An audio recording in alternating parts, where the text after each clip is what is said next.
আজকের ভিডিওটি হচ্ছে সিম্পলিফাইয়ের উপরে, কতটা ইজি ভাবে সিম্পলিফাই করা যায়। ঠিক আছে, তো চলুন দেখা যাক।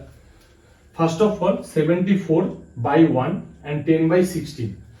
তো এইখানে 1 and 16 এর এলসিএম হচ্ছে 16 এবং 16 ডিভাইড 1 and then 16 এর সাথে এটা মাল্টিপ্লাই করলে এটা আসবে।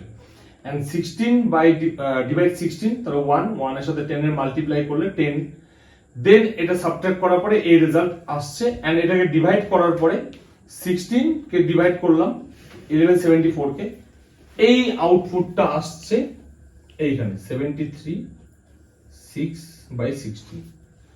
এটাই আমরা এখানে ইজি মেথডে করব।